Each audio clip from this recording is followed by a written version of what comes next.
예, 중간고사에 대해서 혹시 질문? 다들 잘 못 풀었던데 왜 질문 없지? 기억이 안 나나? 1번은 다 잘 풀었습니까? 또 대답이 없고. 1번은 저기 선형화 하면서 선형 시스템 설계는 다들 잘 했는데 그걸 오퍼레이팅 포인트를 어떻게 줘야 되는지 이제 그거를 처리를 잘 못했더라고요. 그 마지막 D번 문제. 그 부분을 이제 코드를 한번 내가 설명을 해보면, 설명 안 해도 되나? 넘어갈까? 안 궁금한 것 같아가지고. 자, 매트랩을 한번 띄워보자.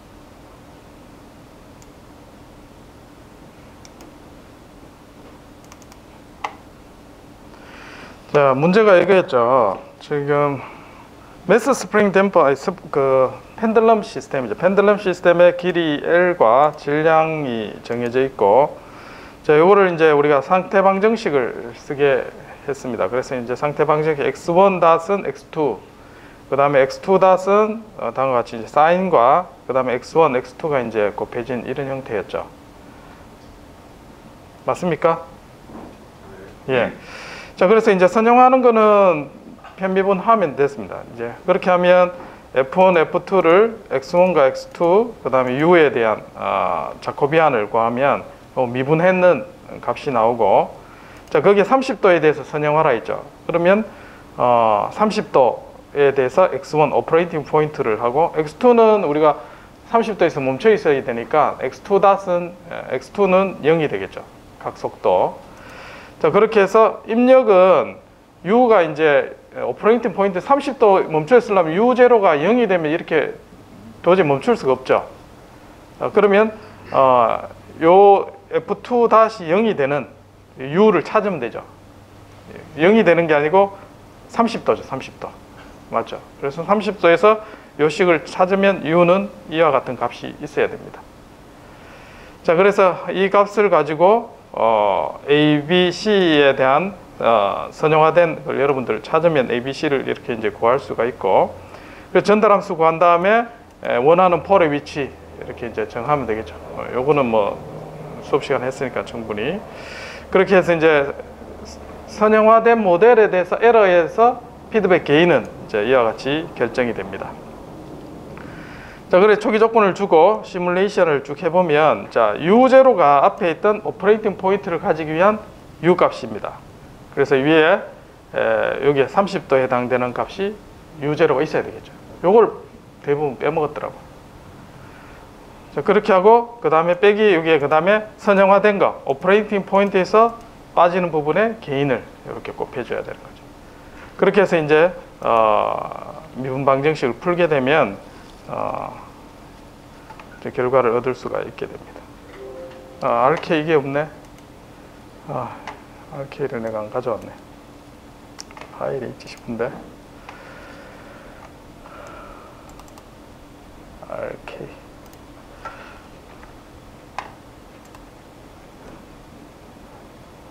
있구나. RK.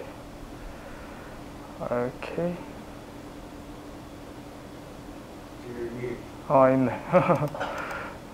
잘 안 보인다. 이름 바꾸기. 이렇게 다시 보자. 또 뭐가 없다. 파일을 내가 안 정하지 않네.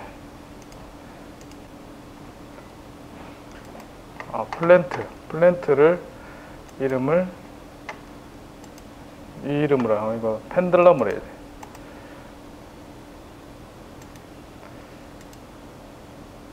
펜들럼으로 해놨네. 벤트가 아니고 펜들럼. 이걸 지우고 이름 바꾸기. 펜들럼 원이라고 얘를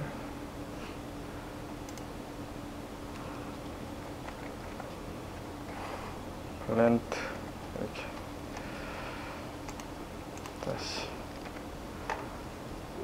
아이고 어려우게 섞네.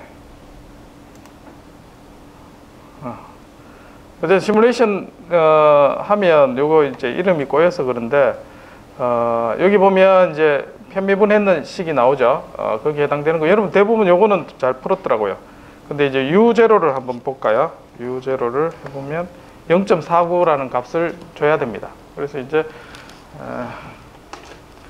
비선형 시스템이 이렇게 있으면 여기에 U0라는 값이 들어가고 여기에 U0가 들어가죠. 그 다음에 여기는 개인 K를 위한 선형 제어기가 있습니다. 그러면 이제 여기 들어가서 여기에 이제 델타 U, 그러니까 U는 U0 더하기 델타 U만큼 해서 이제 선형 제기가 여기 들어가게 되고, 그 다음에 여기는 Y죠. 여기는 Y가 들어오고 빼기 Y0 해주면 여기 이제 델타 Y가 됩니다. 여기가 Y0죠. 빼기 Y0를 해주고 Y에서 Y0만큼 빼주면 델타 Y만큼 해서 지금은 우리가 이제 공부하는 부분이 이제 선형 제어기 여기에 대한 부분이고, 그리고 비선형 텀이 어떻게 작용하는지 이거 수업 시간에 다뤄본 적 있죠. 자, 이렇게 문제를 풀면 되겠습니다. 자, 그 다음에 2번 문제 기억나나요? 2번 문제는 PD 제어기죠. 여기서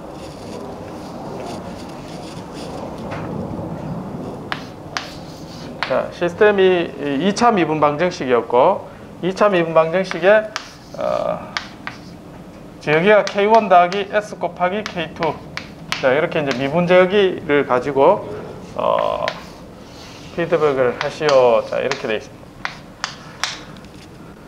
자, 그래서 문제에서 레퍼런스를 추정하기 위한 제어기를 설계하시오 이렇게 했는데, 레퍼런스 신호는 여기에 이제 표기는 안 돼 있죠.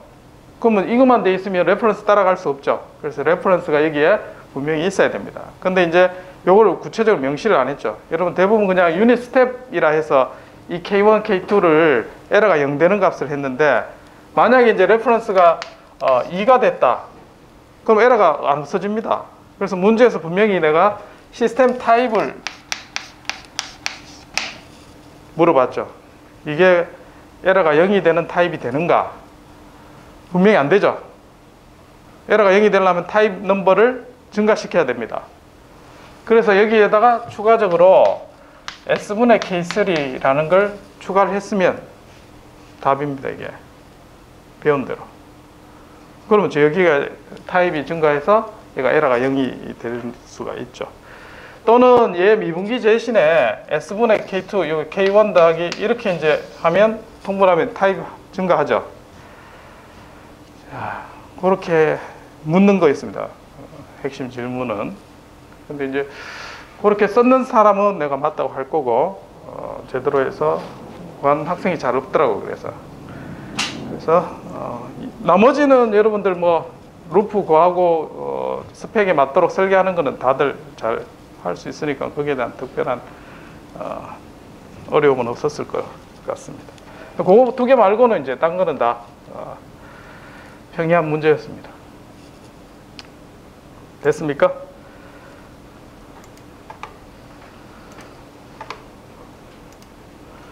진도 나갈까요? 아니면 또 질문을 또 해가 보여줄까요? 말 안 하면 진도 나갑니다. 그럼 또 불만 왜 그래 빨리 나가냐고 또 그러고 미리 얘기해주면 좋은데. 질문이 없을 것 같아서 내가 좀 재밌는 걸 보여주겠습니다. 지금 이제 우리가 7장의 루트로커스를 배울 겁니다. 루트로커스 개념적으로 배우기 전에 이거는 이런 데 쓰는구나 하고 알고 배우면 재밌습니다. 근데 모르니까 여러분들이 이제 어려움을 자꾸 호소하는 것 같은데, 자, 지금 보여주려는 거는 뭐냐면 그 모바일 로봇 중에 이제 가장 심플한 거, 바퀴가 2개 달린 모바일 로봇을 시뮬레이션 하는 걸 이제 구현을 해놨습니다. 그래서 여기 이제 실제 제어하는 코드입니다. 실제로. 그래서 여기 컨트롤러 게인 나오죠. 게인이 여기 얼마로 정했냐면 지금 0.1로 정했습니다. 컨트롤러 게인을. 그래서 레이더 가지고 모바일 로봇이 어떤 기둥을 찾습니다. 그래서 가장 가까운 레이더 센서 가지고 가장 가까운 거리에 있는 것을 찾아가도록.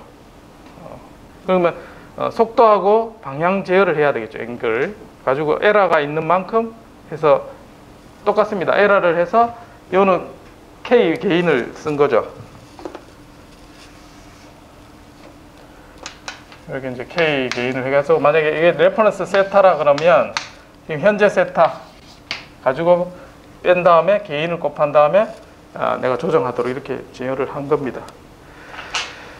자, 그때 이제 요 게인은 속도입니다. 속도를 따라가도록 하는 게인을 이제 0.1로 두고, 그래서 이제 여기 보면, 자, 여기 보면 거리가 나오죠. 거리에서 0.16, 그러니까 0.16 기둥 앞에 가서 서겠다, 이제 그겁니다. 그래서 이제 P 게인을 곱하고, 근데 P 게인을 크게 정해도 되는데 지금 0.1에 굉장히 작죠. 작게 둔 이유가 있습니다. 어쨌든 그렇게 해서 이제 그보다 더 작으면 이제 방향을 틀지 말고 멈춰라 해서 속도를 0으로 해주고, 그 다음에 이제 회전하는 거는 여기 이제 앵글에 대한 게인을 곱해가지고 지금 제어하도록 그렇게 해놨습니다. 그래서 앵글 값을 정해주고, 앵글에 대한 게인은 여기 보면 이제 마이너스 0.8 그렇게 뒀습니다. 자, 각각 그러니까 거리 차이 날 때 속도 가까이 가게끔 하고, 앵글도 이제 제어하는 두 가지가 P 게인이 사용되고 있습니다. 자, 실행을 해보면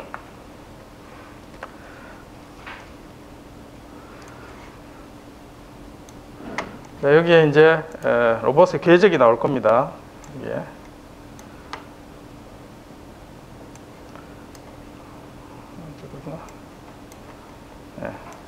로봇이 계정이 나올 거고, 로봇을 띄워볼게요.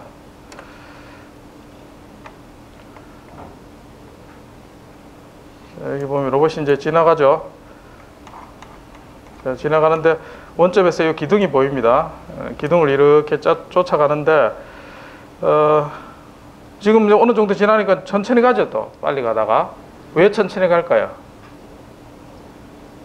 게인을 어떻게 했냐면 에러에다가 게인을 곱해 0.1을 곱했죠. 그럼 가까이 가면 갈수록 거리는 천천히 갑니다. 제한 대로 그렇게 가겠죠. 그렇게 하면서 이제 멈추게 됩니다. 이렇게 서서히 가서 이제 기둥을 센서 가지고 측정한 위치만큼 가서 이렇게 멈추게 됩니다. 그래서 이제 그 궤적을 열어보면 처음에서부터 이렇게 이제 방향을 왔다 갔다 하면서 어느 내가 원하는 각도로 이제 수렴하게 되겠죠. 근데 이 게인을 키우게 되면 어떻게 될까요? 가까이 가서 천천히 가니까 좀 보기 안 좋다. 게인을 키우게 되면 얘가 어떻게 하냐면 못 쫓아갑니다. 왜 못 쫓아가냐면 바퀴가 2개만 달린 상황에서 속도를 빨리 내야 되는 미션도 있고, 그 다음 방향도 얘가 속도 조절해서 해야 되죠. 그렇게 하면 얘가 어떻게 되냐면, 게인을 내가 바꿔볼게요. 자, 일단은 이거를 죽여보고 게인을 바꾼 다음에 다시 한번 실행을 해볼게요. 자, 그래프는 삭제해보고, 자, 게인을 내가 얼마를 해보냐면, 자, 여기 게인을 수정할 수 있습니다. 자, 한 5배 해서 0.5로 이렇게 해보겠습니다. 0.5로 수정한 다음에,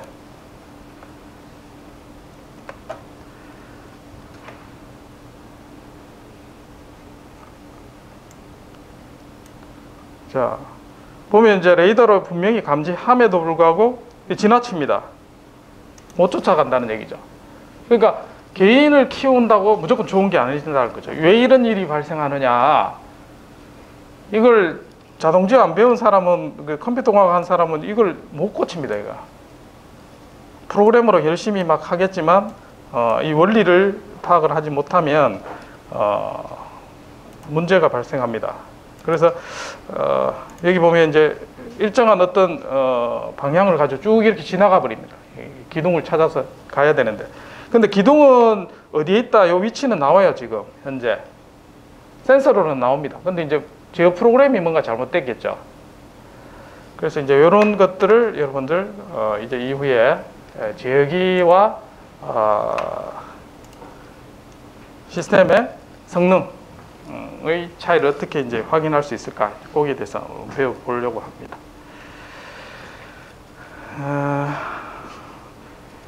일반적으로 벤츠 자동차가 비싸죠? 싸나? 사람에 따라 뭐 다르게 느낄 수도 있겠지만 우리 일반인들 입장에서는 상당히 비쌉니다. 맞죠? 근데 생각해 보면 포스코에서 생산하는 자동차 강판, 현대자동차 똑같은 걸 씁니다. 자, 그리고 엔진도 우리가 요즘 쓰는 거는 외국에서 좋은 거 쓰고 있습니다. 하드웨어적으로는 벤츠나 국내 자동차나 크게 다르지 않습니다. 근데 왜 가격이 그만큼 비싸게 될까요? 어디서 차이가 그렇게 날까? 결국은 그 안에 있는 인베디드 소프트웨어가 차이가 난다는 거예요. 얼만큼 차이가 나느냐? 벤츠 안에 들어가는 인베디드 소프트웨어 라인으로 따지면, 앞에 내가 코드 약간 보여줬죠? 그 코드가 핵심 제어 코드로 해서 그냥 뭐 UI 만드는 이런 코드가 아니라 핵심 제어 코드로 들어가는 게 1억 라인 들어갑니다. 1억 라인. 1억이면 10의 8승 맞습니까? 10의 8승 라인이 들어갑니다. 근데 이거를 개발하기 위해서 보통 이제 고급 엔지니어가 하루에 짤 수 있는 건 대략 한 100라인 됩니다. 100라인. 그렇죠? 100라인.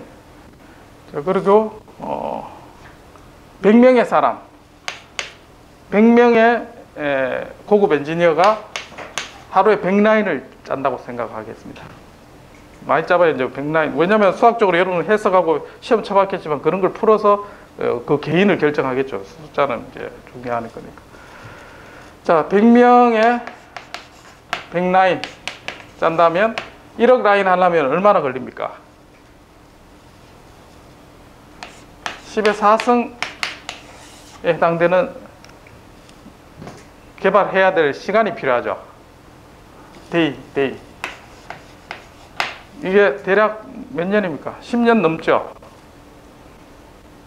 맞나요? 그럼 뭐 벤츠 다니는 사람 1년 연봉일 최소 1억이라고 생각하면 이만한 금액이, 소프트웨어가 금액이 단가가 올라갈 수밖에 없다. 이해됩니까? 그래서 가격이 그리 차이 날 수가 있다. 그런 게 이제 여러분들 지금 배우는 게 그런 기술이다라는 걸 좀 알고 좀 고민을 하면서 배우면 좋을 것 같습니다.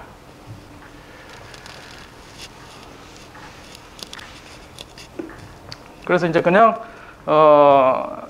기술력이 있는 없는 지난번에 했죠. 뭐 드릴 같은 경우 이마트에서 사면 10만 원이면 뚫는 거 이러면 삽니다. 근데 외과 의사가 사용하는 뼈를 깎는 그런 드릴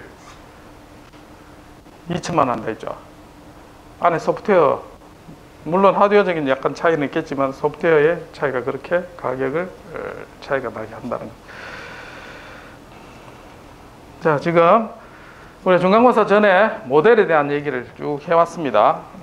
그렇게 하고 그 다음에 시간 영역에 대해서, 성능에 대해서 얘기를 했고, 그 다음에 마지막 6장에 스테빌리티에 대해서 이야기를 했습니다. 이제 3분의 절반 정도 지나갔습니다. 요거는 지금 아직 안 했어요. 요거 안 하고, 그 다음에 스테빌리티도 나이키스트 스테빌리티, 주파수 영역에 대한 걸 이제 하게 될 거고, 자, 그 다음에 이제 여기에 있는 루트 로커스에 대해서 살펴보게 되겠습니다. 자, 루트 로커스는 우리가 S플랜에서 그림을 그릴 겁니다. S플랜에서 그림을 그린다. 그래서 좀 생소하게 느껴지는 게 복소수 S의 값이 만약에 -2, -2j라는 값을 가지고 있다 하겠습니다. 자, 이런 복소수입니다. 여러분 쓰는 게 문자로만 표현해서 이게 뭐냐 이렇게 이제 자꾸 생소하게 느끼는데 그냥 복소수다 이렇게 받아들이면 됩니다. 그래서 이제 -2, 플러스 2j. 그러면 이제 여기 어디에 값이 있겠죠. 자, 얘를 우리가 다시 표현을 하면 크기와 각도, 복선은 이렇게 표현을 할 수 있습니다. 다 배운 내용이에요. 근데 공학적으로 여러분 쓰다 보니까 한 번도 안 써봤어. 이게 뭐지? 이렇게 해서 이제 안 익숙할 수 있겠지만, 자, 그래서 얘는 원점에서 각도가 몇 도 나옵니까? 원점에서 하면 여기 항상 여기가 0도 기준입니다. 몇 도? 그렇지. 얘는 135도입니다. 모르겠는 사람? 손 들어봐. 내가 설명해 준다. 모르겠는 사람. 넘어가도 되겠나요? 네. 당연히 이렇게 된다. 그러면 예를 들면 복소수 S1이 -2가 돼 있습니다. 그러면 얘하고 얘가 이루는 각은 어떻게 찾을까요?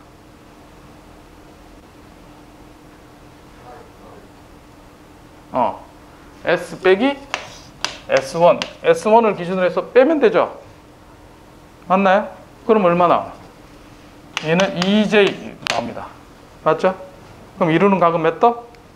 90도. 됐죠? 네. 지금 이 장에서 다룬 거 이거 알면 다 이해됩니다. 됐습니까? 그래서 S플랜에서 얘의 이동과 상관관계를 우리가 따지는 게 7장에서 내용입니다. 복소수, 크기와 각도에 대한 얘기. 그래서 이거를 아는데 여기서 들어가면 또 헷갈려서 헤맵니다. 그래서 그래프를 로커스라는 거는 궤적입니다. 궤적. 루트라는 거는 근이죠. 근. 그래서 근궤적, 한국말로는 근궤적을 따요. 근궤적. 루트 로커스. 그래서 이제 뭐 여러 가지 상황에 대해서 우리가 어떻게 근궤적이 달라지는가를 사람이 안 보이는구나. 자, 그래서 파라메타가 바뀔 때, 즉 이제 제어기 개인입니다. 제어기 개인 K가 바뀔 때, 지금 이제 PD 제어, PI 제어 여러 가지 이제 제어 형태가 있지만 시스템에서 개인 K 시스템이고, 자, 앞에서 자동차, 모바일 로봇 자동차도 봤죠? 이렇게 움직일 때 세타에서 개인 K를 곱했습니다. 이 개인 K가 바뀜에 따라서 얘가 어떻게 영향을 주고 어떤 현상이 일어나는지, 이걸 배우고 나면 여러분들 그 모바일 로봇도 정확하게 쫓아갈 수 있는 재기가 설계가 가능하게 됩니다. 그거를 한번 배워보자는 겁니다. 그래서 이제 전달함수 이때까지 배웠던 거 여기에 대한 내용을 뭐 당연히 알겠죠. 이제는 루프 펑션에서 1 네거티브 피드백이니까 1 플러스 GH의 G 해서 전달함수를 우리가 가지고 활용을 합니다. 뭐 이거는 앞에서 이제 충분히 다뤘던 내용이에요. 자, 실제적인 사례를 보면서 하겠습니다. 이것도 마찬가지. 이 방에는 지금 없는데 여러분들 이제 원격 카메라 같은 경우 여기서 만약 여러분을 비춘다고 가정하면 외부에서 이제 제어를 하면 왼쪽으로 30도 이동하시오. 그럼 카메라 30도 이동하겠죠. 방송용 같으면 맞죠? 원격으로 이동해서 하는데 얘가 정확하게 이제 화면을 비춰야 되는데 얘가 움직였는데 덜렁덜렁 하면서 왔다 갔다 그러면 어떻게 했습니까? 굉장히 불편하겠죠. 보는 사람이. 그럼 정확하게 위치를 빠르게 이동해서 딱 멈춰줘야 돼요. 자, 그렇게 해줘야 되는데, 자, 이 앰프입니다. 앞에서 자동차가 쭉 가다가 가까이 가서 천천히 가죠. 답답하죠, 여러분 보기에는. 왜 그런 일이 일어나냐면, 여기서 이제 뺐는데, 앰프를 했는데 곱하기 0.1을 했습니다. 그러면 에러에서 천천히 따라갈 수밖에 없겠죠. 카메라도 마찬가지. 대신 오버슈트는 없습니다. 그래서 뭐 안정적이긴 한데, 천천히 가서 이제 목표 지점에 이렇게 에러가 됩니다. 에러는 또 다른 문제가 되겠죠. 개인 K를 가지고 에러가 없어질 거냐? 자, 그렇지 않다는 걸 여러분 봤을 겁니다. 자, 개인 K가 있는데 어쨌든 카메라를 가지고 카메라 위치를 이렇게 잡는 그런 문제입니다. 자, 이거를 갖고 이제 우리가 루프 전달 함수를 해서 구해 보면 자, 다음과 같이 얻어지는 걸 이제 알 수가 있게 되죠. 그러면 이게 이제 시스템의 특성을 나타내는데 이 개인에 따라서 이 특성이 달라진다는 거죠. 맞나요? 그 개인의 바뀜에 따라서 얘가 어떻게 되는가. 일단은 K1이 0이 되면 어떻게 될까요? 0이 되면 제 입력이 전혀 안 나가게 되죠. 그러면 얘가 이제 자체가 이제 분자가 0이니까 출력은 0이 됩니다. 그러면 이제 그는 어떻게 되냐면 개인이 0일 때 출력은 0이지만 얘가 이제 보면 오픈 루프 시스템의 근하고 똑같습니다. 지금 피드백을 안 한, 맞죠? 개인이 0일 때는 오픈 루프 시스템이 됩니다. 그럼 개인을 점점 키운다고 생각해요. 점점 키워서 만약에 요 10보다 좀 작은 값을 주게 되면 근이 어떻게 될까요? 작은 값 더해서 요 10에 대한 값이 나오고 곱해서 아주 작은 값이 나왔다. 그러면 한 숫자는 굉장히 작다는 뜻이죠. 한 숫자는 크지만 한 숫자는 작다는 뜻이 되죠. 맞죠? 그 얘기가 됩니다. 그래서 점점점 키우면 얘가 중근을 가진 때가 있겠죠, 분명히. 맞나요? 키우면 중근을 가집니다. 중근을 가지다가 좀 더 키우면 얘가 어떻게 돼요? 그때부터는 허수근을 갖기 시작합니다. 그렇겠죠? 자, 그러면 이 근의 위치에 따라서 우리가 응답 특성이 이제 달라지겠다. 이제 그런 걸 이제 상상할 수 있습니다. 예측할 수 있죠. 그래서 자, 개인 K가 0일 때 폴의 위치를 찍어봤습니다. 실제 특성 방정식에 0일 때는 마이너스 10, 0. 그 다음에 개인을 점점 키우니까 이렇게 이제 두 개의 근이 있어요. 그러면서 이제 점점 키우면 근이 이렇게 이제 이동합니다. 이동하다가 어느 순간 중근을 가지죠. 중근을 어디 가냐면 하나 폴이 마이너스 10, 하나는 0. 그 사이에 중간에 해당되는 중근을 가지게 됩니다. 25죠, 그게. K가 25일 때. 그 다음에 이거보다 더 키우면 이제 복소수 근을 가집니다. 그래서 여러분들이 배웠던 제타가 45도 된다면 마이너스 5에서 플러스 5, 대략 K가 50일 때 45도 정도 위치에 가게 되겠죠. 그래서 여러분들이 원하는 응답 특성이 저 폴의 위치에 가게끔 하려면 최소 개인이 50이 돼야 된다. 그러면 개인을 더 키우면 어떻게 될까? 더 키우면 이게 더 위로 올라가죠. 쭉 올라갑니다. 그런데 개인을 키운다 하더라도 얘가 우반 평면은 언스테이블해서 이렇게 갈 여지는 있느냐? 그렇게 되지는 않습니다. 응답 특성 복소수 값만 허근의 값만 커지지, 즉 주파수 값이 자꾸 증가할 뿐이지 언스테이블해지지는 않습니다. 그런 특징을 가지고 있죠. 이게 루트 로커스입니다. 됐죠? 제 여기에 어떤 파라메타 값이 바뀔 때 클로즈 루프 시스템의 특성 근의 위치가 어떻게 바뀌는가를 설명하는 게 루트 로커스가 됩니다.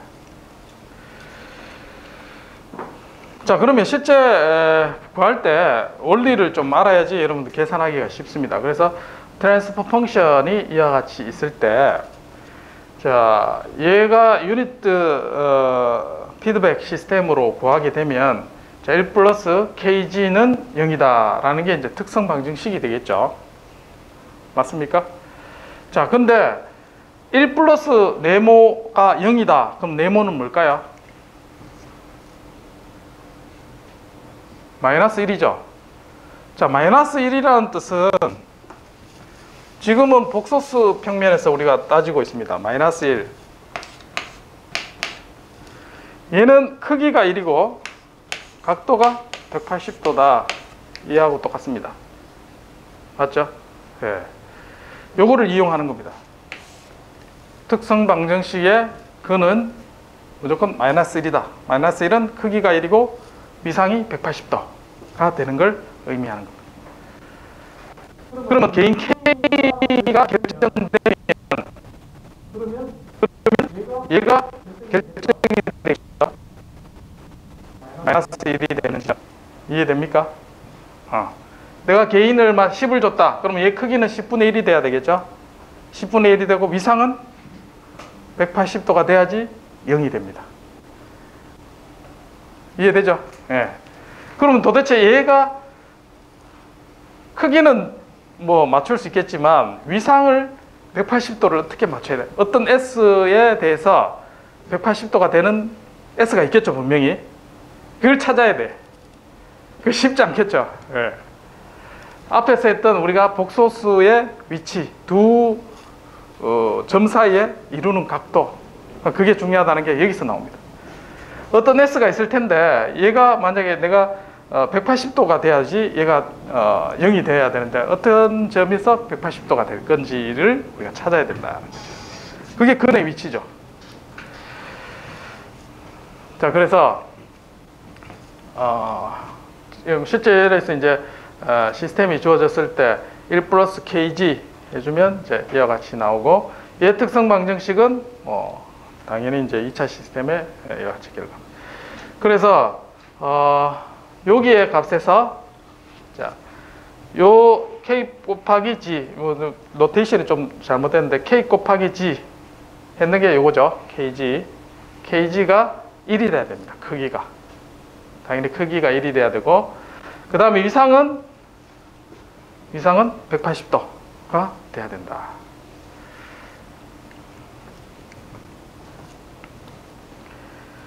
자, K는 상수니까 G에서만 위상만 맞춰주면 되죠.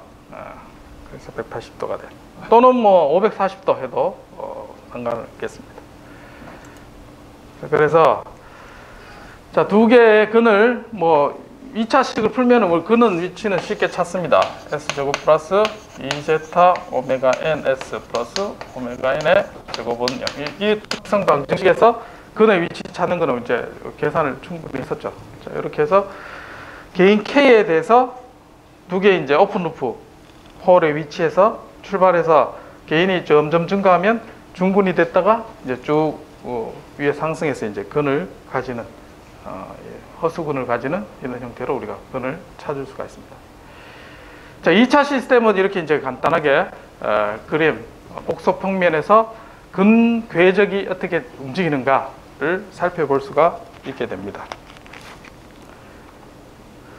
자, 위상을 한번 볼게요. 자, 위상 근의 위치를 보면 자, 어떤 요게 이제 S1이라고 하겠습니다. 어떤 자, 근 크로즈 루프의 근 S1인데 얘가 이루는 각 S1일 때 각을 계산해야 되죠. 각을 어떻게 계산하느냐? 분모에 있으니까 얘는 마이너스 S1 맞죠? 마이너스 S1 각 S1. 그 다음에 얘도 분모에 있으니까 마이너스 각 S1 더하기 2. 자, 요게 합쳐서 플러스 180도 또는 마이너스 180도가 되면 됩니다. 그러면 얘가 근을 만족하는 식이 되겠죠. S1이. 맞나요? 각도 계산하는 거? 모르겠는 사람 왜 이렇게 하는지 손 들어라. 그냥 모르겠네. 자, S 플러스 1에서 만약에 얘가 S1을 넣는데 얘가 각도를 구하고 싶다. 자, 했을 때 1 플러스 J분의 1의 각도는 몇 도가 될까요? 1 플러스 J는 각도가 얼마고 1 플러스 J는 45도. 이건 알겠나? 그럼 분모에 있으면 각도는 마이너스 45도입니다. 이렇게. 이해됐나? 빼기 해주면 돼. 분모. 각도는 그래서 좋아.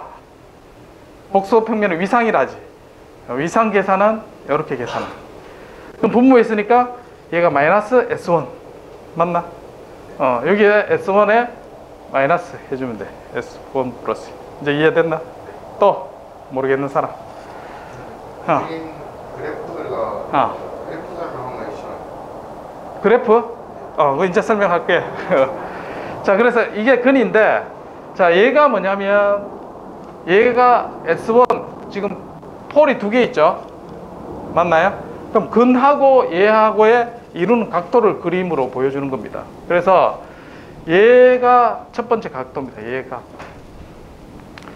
그러니까, 예를 들어서, 내 이 근의 위치가, 마이너스 1 플러스 J를 하겠습니다. 마이너스 1 플러스 J.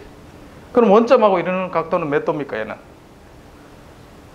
135도죠. 그럼 얘가 이루는 각도는 135도라는 뜻이에요. 됐나?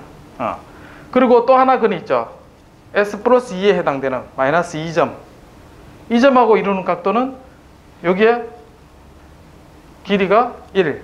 위에 길이가 1. 그럼 몇 도? 45도.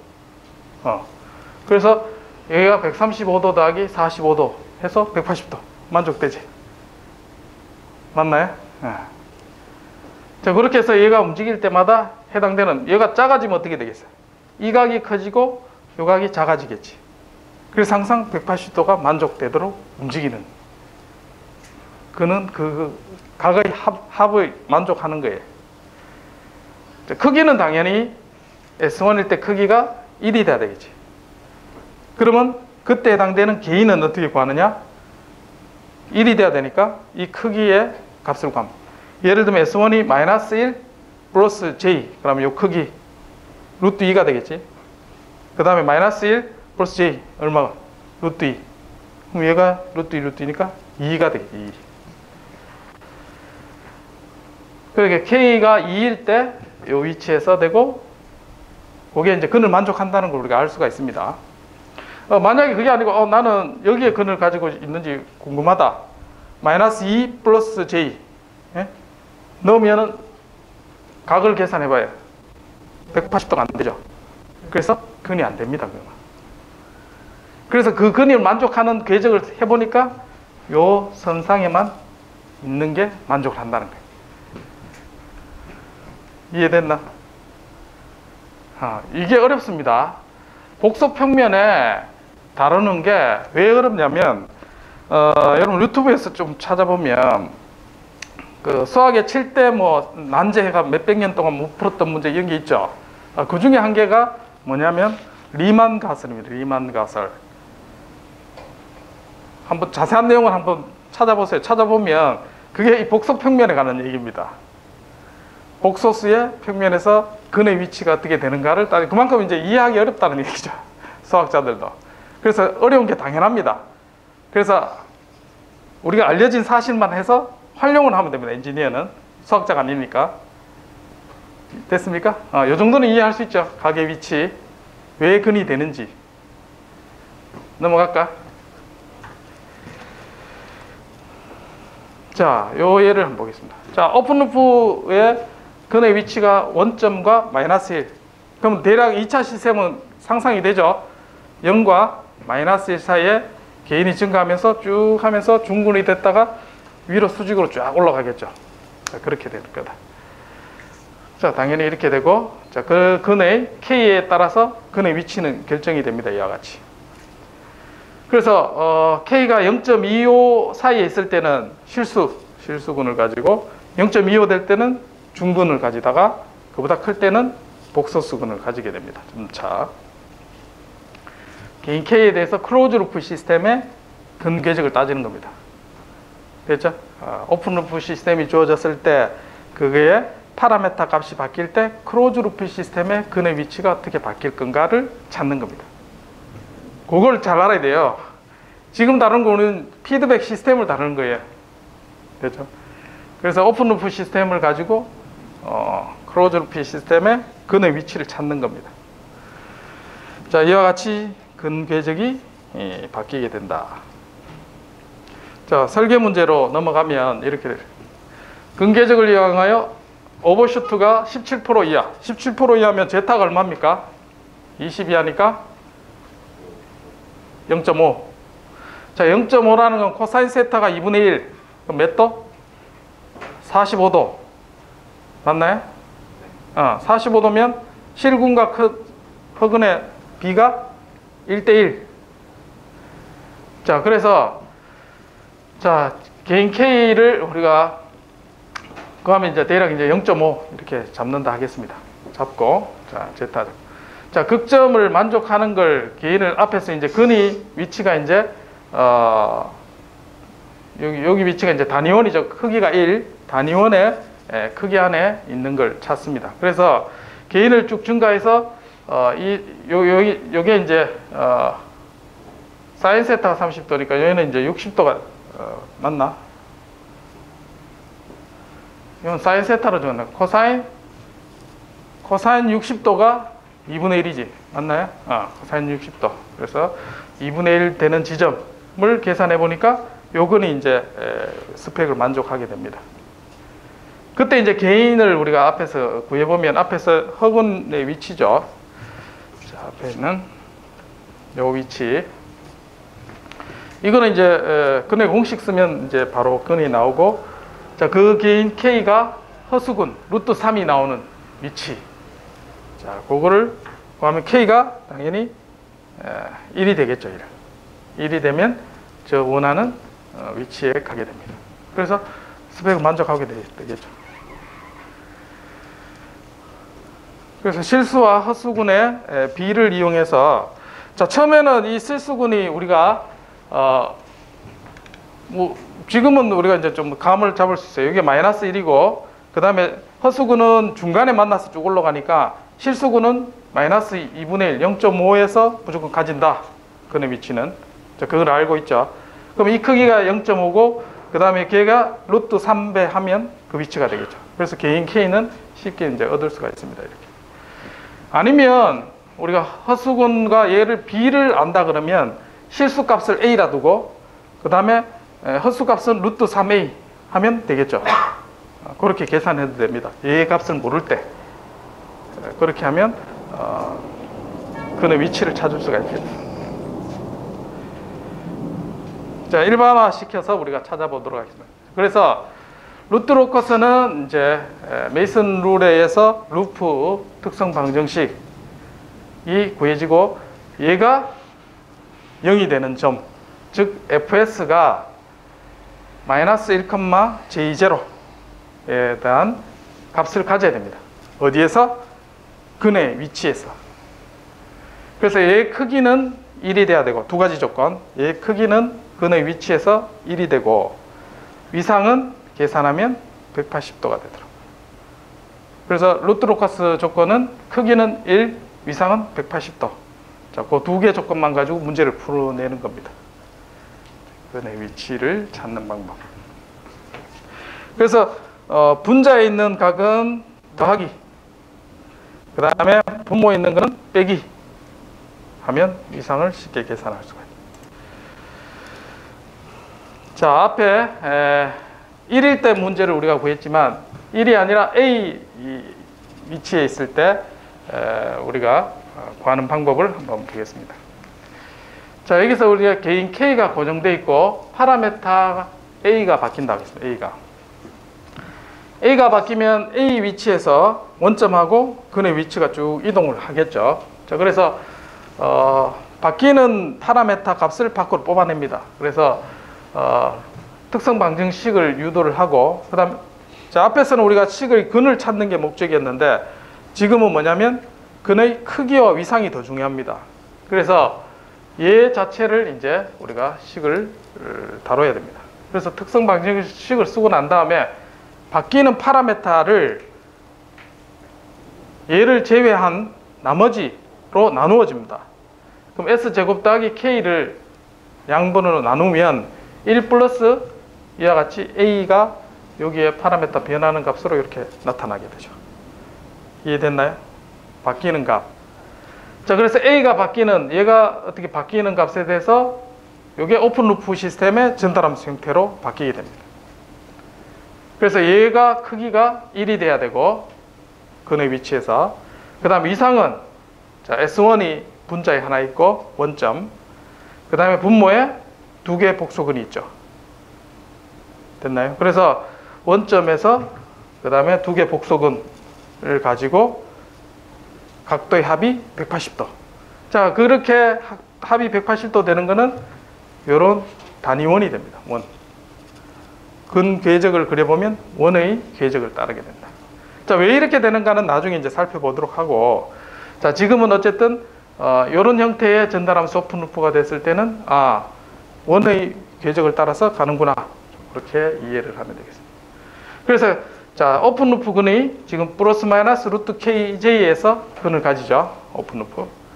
자, 그 폴에서 출발해서 자, 이렇게 원을 따라가다가 실근 두 개 만납니다. 자, 두 개의 근이 만났다가 그 다음 어떻게? 하나는 왼쪽, 하나는 오른쪽으로 이렇게. 그래서 근 궤적의 특징을 보면 폴에서 출발해요. 개인 K가 0일 때는 폴의 근을 가지죠. 크로즈 루프. 그러다가 결국 두 개 출발하죠, 폴이. 그럼 두 개 출발해서 끝도 두 개가 생겨야 되죠. 하나는 제로로 갑니다. 그럼 제로가 두 개 있으면 둘 다 제로 가는데, 또 하나의 제로가 어디 있냐면 무한대의 제로가 있습니다. 그래서 하나는 무한대로 보고 하나는 원점으로 가게 이동을 하게 됩니다. 그게 이제 근궤적이 됩니다. 그래서 그때 크기가 당연히 1이 돼야 되죠. 자, 크기를 1로 되고, 그 다음 위상은 다음과 같은 계산했는 각이 180도 되도록. 자, 그걸 만족하도록 해보면, 여기서 이런 각이, 요 근이 있다 하면, 여기 이제 이루는 각, 플러스, 그 다음에 여기는 이루는 각, 마이너스, 여기도 이루는 각, 마이너스 해서, 각도를 계산하면 180이 되게 됐습니다. 자, 그래서, 알파, 이게 분모 알파가 바뀌는 부분이죠.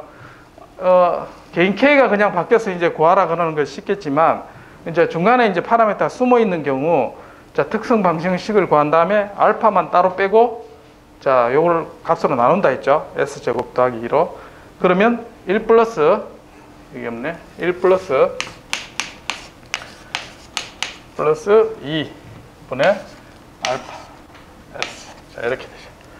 자, 알파 했던 것처럼 여기에 있는 게 오픈 루프 시스템의 전달함수 형태의 꼴이 되고, 알파가 바뀔 때마다 근을 구할 수가 있게 됩니다. 알파에 따라서 이제 이거는 이제 특성근은 2차 방정식이 쉽게 이제 우리가 찾을 수가 있게 되고, 알파에 따라 개인의 위치를 우리가 근의 위치를 찾을 수가 있게 됩니다. 자, 그래서 A가 2루트 2가 됐을 때 중근을 가지고, 자, 처음에 출발은 오픈 루프 시스템의 근 루트 2 플러스 마이너스 루트 2j에서 출발해서 개인이 원을 따라가다가 중근을 가지고 이제 실근 두 개의 형태로 가게 됩니다. 자, 그래서 앞에서 했던 2차 방정식 S제곱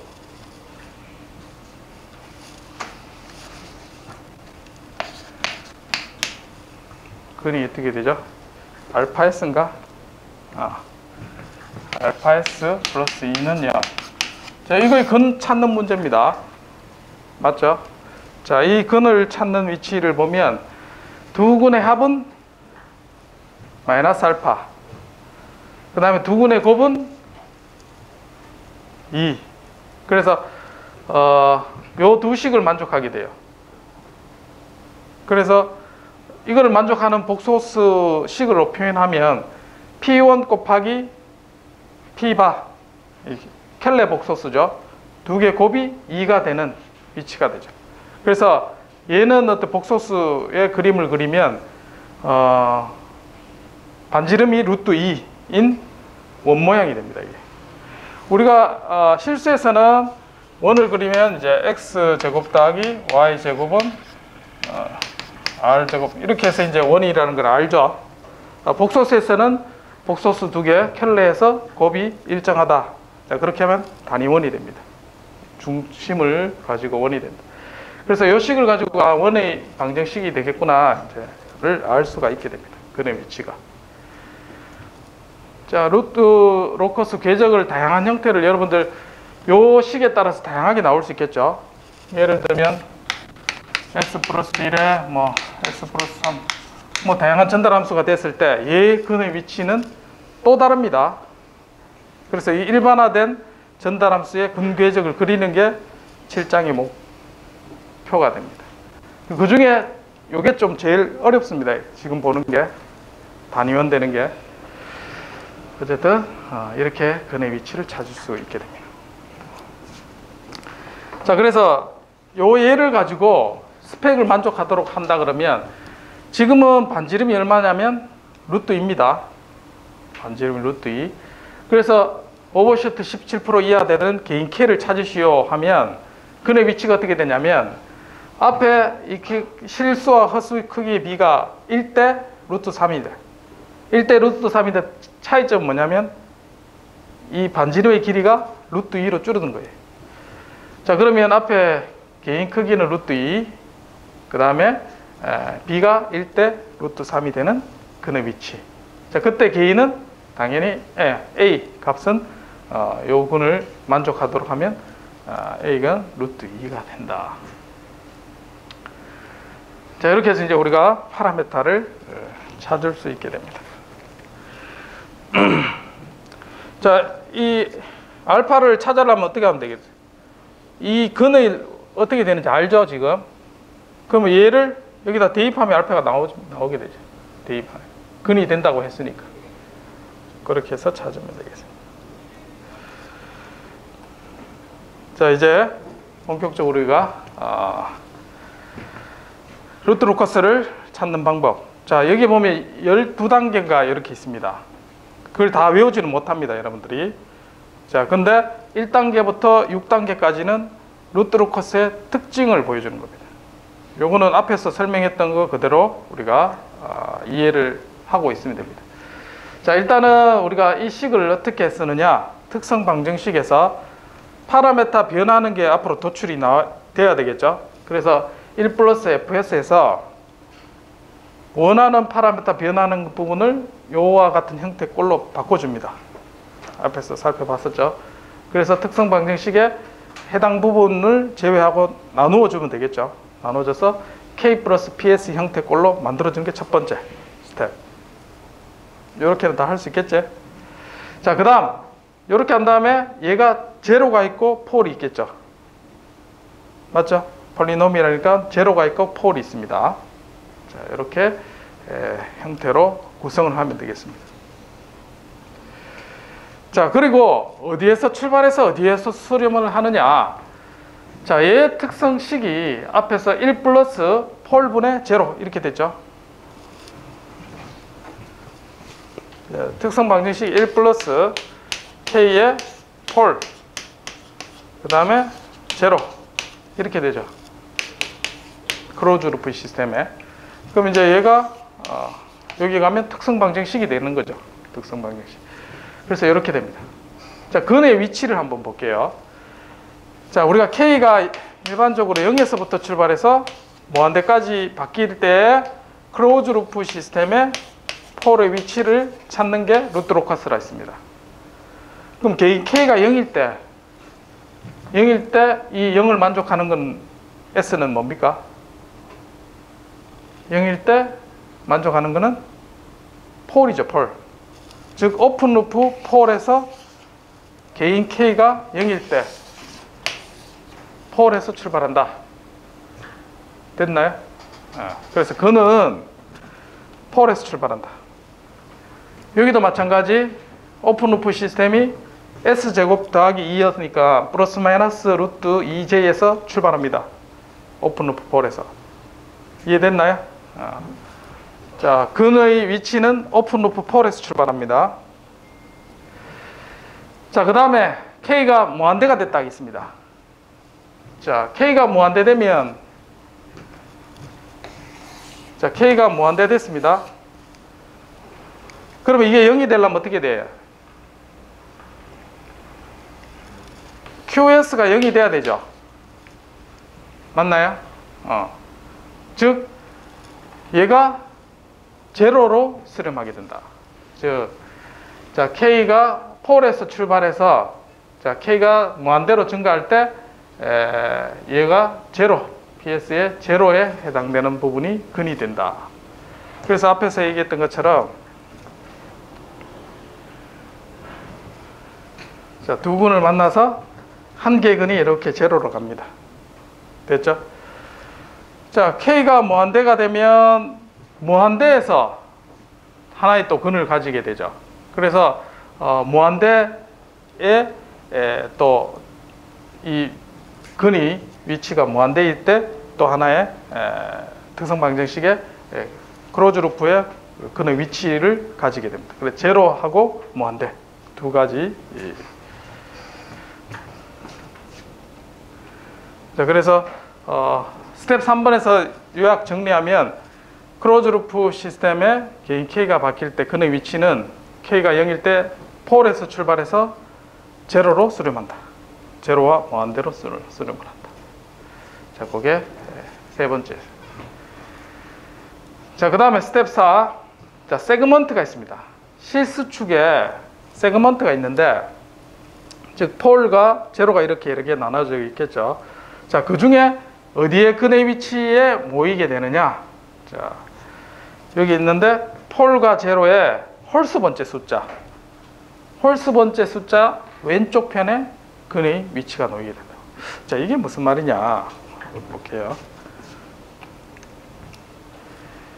자, 1 플러스 GH 형태가 이와 같이 정리가 됐다고 했습니다. 그러면 폴이 어떻게 되냐면 원점에서 폴 하나 있고, 그 다음에 S 플러스 4에 폴이 하나 있게 되겠죠. 자, 그러면 그 다음에 제로가 어떻게 되냐면 마이너스 2에 또 제로가 있습니다. 자, 그러면 얘 근의 위치가 K가 바뀜에 따라 어떻게 바뀌냐면, 자, 폴에서 출발한다 했어요. 그럼 폴에서 출발해서 얘는 제로로 출발합니다. 얘는 오케이 됐습니다. 자, 그 다음에 얘는 어떻게 되냐면 얘는 어디로 가냐면 하나는 폴에서 출발해서 무한대로 간다 했죠. 얘는 그냥 무한대로 이렇게 갑니다.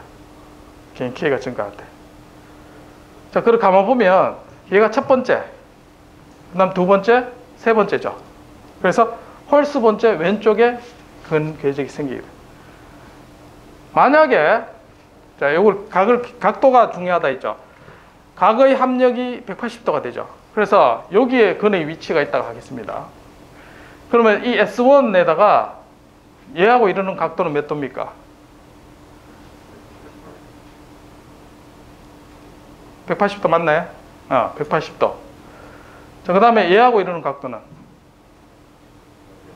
0도죠.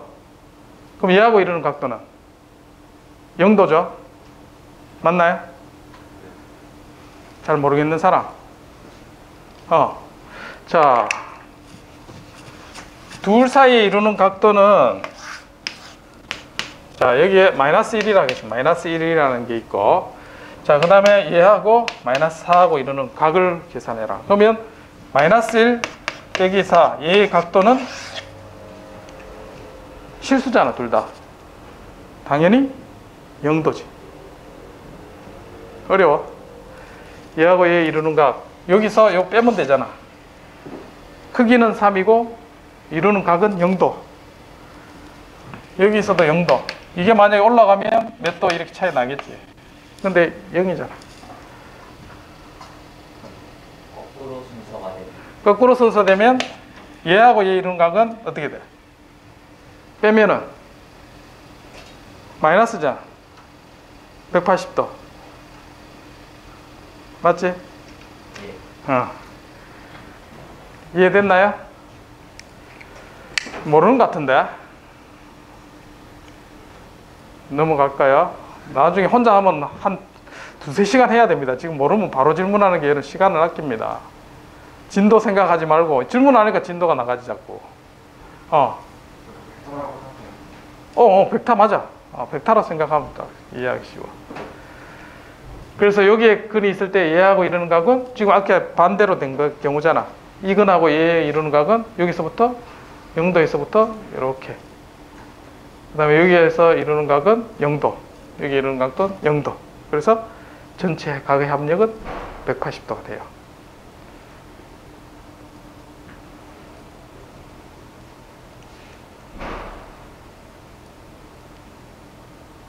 됐나요? 자, 근데 만약에 근이 여기 있다 생각해 봅시다. 그러면 이 근이, 자, 얘하고 이루는 각은 몇 도? 180도. 그럼 얘하고 이루는 각도 180도. 얘하고 이루는 각은 0도. 그럼 각의 합력은 360도 되죠. 그래서 이 조건에, 근이 될 조건에 만족이 안 됩니다. 그래서 항상 홀수 번째 왼쪽에 있어야 된다. 자, 그게 그걸 근거를 알 수가 있게 됩니다. 됐죠? 자, 정리하면, 자, 이런 형태 우리가 꼴을 바꿨을 때 근의 위치는 폴에서 출발해서 제로로 간다. 그리고 세그먼트에 홀수 번째, 세그먼트에 궤적이 쌓인다. 자, 이거 같은 경우는 앞에서 그림을 그렸죠. 그래서 0에서 출발해서 원점 마이너스 2로 하나는 무한대로 간다. 자, 그 다음에 근이 여기 있다고 했을 때 이 근이 실제로 근이 되는가. 자, 크기는 계산하면 개인 K에 따라서 1이 되겠죠. 크기가 그렇게 해당되는 개인 K를 찾을 수가 있을 겁니다. 찾아보면 여기는 보니까 근이 마이너스 1이 되기 위해서 근을 구해보니까 2분의 3 이렇게 찾을 수가 있습니다. 곱해서 크기는 1. 자, 그 다음에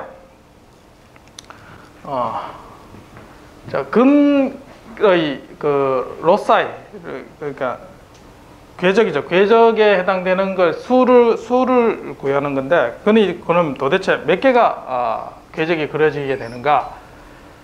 폴의 개수만큼입니다. 왜냐하면 폴에서 출발한다 했죠. 그럼 폴이 지금 여기 같은 경우는 3개 있으면 3개 궤적이 돌아다닙니다. 그럼 분자가 다르지 않느냐? 자, 분자가 만약에 3개가 근의 궤적이 움직이는데, 자, 제로로 수렴한다 했죠. 2개는 제로로 가고 하나가 없죠. 하나는 어디로 가? 무한대. 그렇게 해서 궤적의 숫자는 폴의 숫자하고 같습니다. 자, 이게 스텝 5. 자, 스텝 6은 뭐냐면 실수축을 중심으로 위아래가 대칭입니다. 복소수니까 위아래 대칭이 되겠죠. 자, 그렇게 그려주면 된다. 자, 6번까지가 여러분들이 일반적으로 근궤적이 어떻게 그려지는가를 일반적인 형태를 보여줍니다. 여기까지는 됐나요? 자, 그 다음 7번. 여기서부터 이제 여러분들이 계산을 해야 되는데, 자, 근이 움직일 때 앞에서 살펴봤지만 2차 시스템 같은 경우는 얘가 이렇게 만나다가 중간에서 이제 이렇게 해서 쭉 올라간다 했죠. 자, 근의 점근선이 있습니다. 점근선. 점차 가까이 가는 기준선이 있습니다. 얘 같은 경우는 기준선이 플러스 마이너스 90도죠. 맞나요? 그리고 그 기준선에 중심이 있습니다. 중심. 앞에서 했던 거는 마이너스 같으면 2에서 만났죠. 마이너스 2. 자, 이 점근선의 중심, 그거를 구할 수가 있습니다. 어떻게 구하느냐? 계산식이 있습니다. 자, 폴의 숫자 빼기 제로의 숫자. 그걸 n이랍니다. 폴 숫자 빼기 제로의 숫자. 그걸 우리가 이제 어심토틱 센트로이드라고 해요. 점근선의 중심, 시그마와 각도, 요거를 구하는 방법이다. 시그마 A와 파이 A, 점근선의 각도. 그럼 요거 같은 경우는 지금 우리가 구해야 할 게 요게 되겠죠. 빨간색 해당되는 부분이. 그 센트로이드는 마이너스 2가 되고 각도는 플러스 마이너스 90도. 요걸 구할 수가 있다는 거죠. 자, 그 구하는 첫 번째 단계가 폴의 숫자 빼기 제로의 숫자. 개수죠, 개수. 자, 센트로이드는 어떻게 구하느냐? 분모는 폴의 개수 빼기 제로. 앞에서 했던 거는, 자, 요거 같은 경우는 어떻게 될까요? 폴 2개, 제로 1개. 그럼 1이죠, 1. 그런 식으로 계산한다는 거예요. 그 다음에 분자는 폴을 다 더해요. 요 같은 경우는 폴이 0, 마이너스 하니까 그냥 더하면 마이너스 4가 되겠죠. 폴을 다 더하고. 그 다음에 빼기 제로를 다 더해요. 뭐 요렇게 뭐 하면 이해가 어려우니까 그냥 폴의 값 빼기 제로의 값. 자, 그게 점근선이 됩니다. 그리고 각도는 어떻게 구하느냐? 분모는 마찬가지 폴 개수 빼기 제로의 개수 분의 2q 플러스 1, 그 다음 곱하기 180도. 자, q는 0일 때 만약에 이제 폴이 3개고 제로가 1개다. 그러면 2가 되겠죠? 그러면 2분의 180 하면 얼마예요? 90도. 그래서 q에 따라서 플러스 90도, 마이너스 90도로 가까이 간다. 그래서 중간 값은 앞에서 했던 것처럼 만약에 마이너스 4, 2라 그러면 차가 2죠. 2가 차이 나고 3 빼기 1, 2 빼기 0, 2 빼기 0이니까 2. 그 다음에 마이너스 4, 제로는 없죠. 그러면 2분의 마이너스 4니까 마이너스 2가 되는 거예요. 그래서 마이너스 2를 중심으로 플러스 마이너스 90도로 갑니다. 이렇게 계산합니다. 값이 어떤 거예요? 어떤 거? Q. 그러니까 Q는 각도는 회전하잖아. 그러니까 얘가 예를 들면 3분의 180 하면 얼마고? 60이잖아. 그러면 0일 때는 60도. 그 다음에 1일 때는 180. 그 다음에 더 지나가면 마이너스 60도지. 그렇게 다 한 바퀴 원안에 있는 값을 다 Q를 가지고 만들어내면 돼. 한 개만 있는 게 아니라는 거죠. Q는 0, 1, 2 이렇게 대입해 보면 된다. 자, 연습을 해보겠습니다. 자, 지금은 얘가 폴이 몇 개입니까? 우물물 하지 말고 좀 대답을 시원하게 좀 해주면 좋겠다. 4개, 제로는 1개. 그러면 센트로이드는 분모는 4 빼기 1. 그리고 폴의 값은 마이너스 2. 0은 지금 안 적어도 상관없겠죠. 마이너스 2. 그 다음에 마이너스 4가 2개. 그 다음에 제로가 마이너스 1. 그래서 계산해 보면 마이너스 3이 센트로이드가 됩니다. 그래서 마이너스 3을 중심으로 각도가 펼쳐지는데 그 각이 몇 개냐? 자, 분모가 3이고 2q 플러스 1이죠. 자, 그러면 60도, 마이너스 60도, 180도 3개의 점근선을 가진다. 자, 앞에서 설명했던 것처럼 폴의 개수만큼 궤적이 생깁니다. 자, 이렇게 생기는데 지금 자, 출발을 여기에서 하나 출발했죠. 원점에서. 그 다음에 마이너스 2에서 하나 출발했습니다. 자, 그 다음에 마이너스 4에서 중근 2개가 출발했습니다. 자, 그럼 각각 4개가 각각 동시에 출발을 하는데, 자, 여기에서 있는 게 이제 마이너스 1로 제로로 갑니다. 얘는 오케이 됐죠. 자, 그 다음에 여기 있는 폴은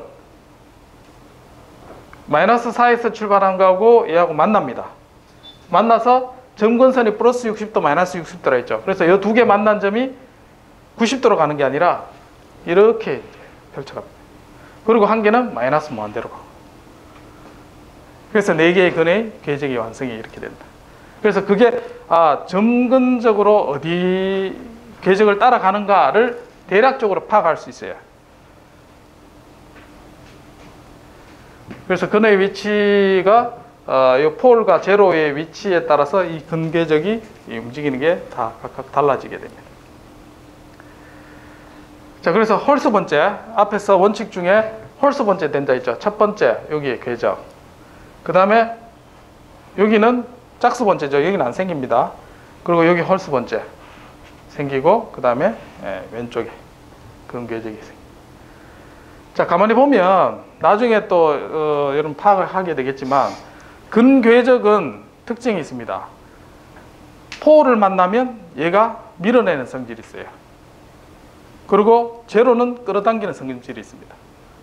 당연히 그렇겠죠. 폴에서 출발하니까. 그래서 얘가 폴이 중근이 있으니까 근개지기 때문에 얘는 확 밀어내니까 이쪽으로 밀립니다. 그 제로가 여기 있으니까 또 끌어당기는 힘이 있겠죠. 자, 그렇게 해서 플러스 90도, 플러스 60도, 마이너스 60도로 근의 이동하게 된다.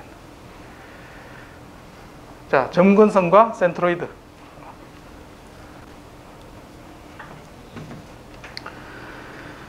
자, 그 다음 근이 우반 평면으로 넘어갈 때가 있습니다. 그러면 도대체 언제 개인이 있을 때 넘어가느냐? 제일 중요한 게 넘어가면 안정성이 깨지게 되죠. 그래서 그거는 RH 테스트 해서 우리가 평가를 하면 됩니다. 요거는 6장에서 했었죠. 그래서 언제 넘어가는가를 우리가 파악을 할 수가 있다. 그 다음 여기 이제 좀 제일 까다롭습니다. 뭐냐? 브레이크 어웨이 포인트를 찾는 겁니다. 자, 앞에서 두 근이 만나가지고 이렇게 위로 헤어진다 했죠. 자, 그 점을 우리는 브레이크 어웨이 포인트라고 합니다. 자, 이 점을 어떻게 찾아야 되느냐? 자, 찾는 방법이 있습니다. 자, 그리고 요 같은 경우는 하나, 둘, 셋, 네 개가 동시에 출발합니다. 출발해서 여기서 딱 만납니다. 만나서 이렇게 이제 그러면 이게 어디를 각도를 어떻게 이동하게 되는지를 각도를 계산해야 되죠. 자, 키 아이디어는 위상이 합이 180이 돼야 된다. 자, 그걸 이용하는 겁니다. 어쨌든 얘를 우리가 브레이크 어웨이 포인트를 찾아야 된다. 스텝 9를 한번 보겠습니다. 시간 다 됐나? 아유, 너무 많이 갔네. 어쨌든 여기까지 하고 복잡한 거는 다음 시간에 설명을 계속 하도록 하겠습니다. 녹화 좀 꺼주고